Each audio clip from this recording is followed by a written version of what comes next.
নমস্কার। দারুণ tasty healthy একটা ব্রেকফাস্ট বানানোর জন্য প্রথমে আমি পাউরুটিগুলোকে সেঁকে নিচ্ছি।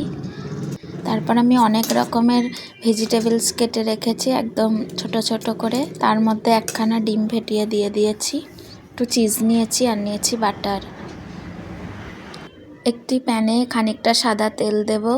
এটা রান্নাটা পুরোটা বাটারেও করা যায়, কিন্তু আমি সাদা তেলের মধ্যে বাটার মিক্সড করে দেব। সামান্য একটু বাটার দিয়ে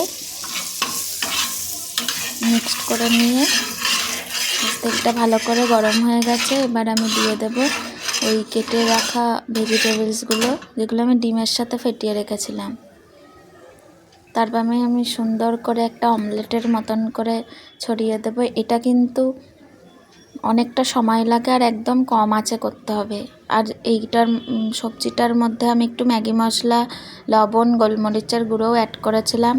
পালং শাক, ক্যাপসিকাম, বিনস, পেঁয়াজ, গাজর, টমেটো, বিট, আর যেহেতু আমরা বাঙালি আলুটা মাস্ট, আমি একটু আলুও দিয়েছিলাম।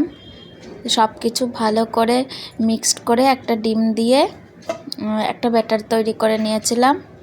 ডিমটা চাইলে আরও আপনারা দিতে পারেন, আবার শুধু বাটারেও রান্নাটা করা যেতে পারে। এক পিঠ আমি উল্টে দিয়েছি। আমি একদমই পাকা রাঁধুনি নই, তাই আমার ভালোভাবে উল্টানো হয়নি। এসব যারা একটু ভালো পারেন তাদের কাছে কোনো ব্যাপারই না। যাই হোক, পেটে গেলেই হলো। প্রচণ্ড হেলদি একটা খাবার। তারপরে আমি ওপর থেকে একটু চিজ ছড়িয়ে দিয়েছি। চিজটা আপনারা চাইলে বেশিও দিতে পারেন, আমি খুব সামান্যই দিয়েছিলাম। এটা আমি রুটির সাথেও করে দেখেছি, দারুণ খেতে হয়। পাউরুটিটা দিলে অতটা হয়তো পাউরুটি শরীরের জন্য ভালো না, যেহেতু ময়দার তৈরি, আপনারা গমের আটা দিয়েও এটা করতে পারেন। দারুণ টেস্টি হয় আর খুব একটা সময় লাগে না। কিন্তু যেহেতু এখানে অনেক রকমের সবজি দেওয়া আছে, তাই একদম কম আছে একটু ঢাকা দিয়ে, যাতে সবজিটা ঠিক মতন রান্না হয়ে যায় সেই মতো দিতে হবে। তারপর আমি পাউরুটিগুলোকে দিয়ে দিয়েছি, উল্টো দিকটা হতে দেব।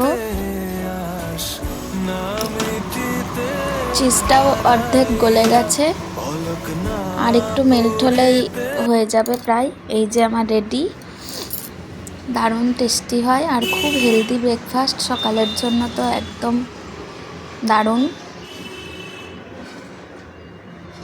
এডিট করতে গিয়েই খেতে ইচ্ছা করছে, দারুণ হয়েছিল।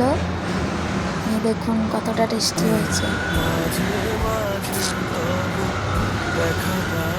চিজটা আর একটু চাইলে মেল্ট করা যেতে পারতো, কিন্তু আমি একটু এরকমই ভালোবাসি। টাটা।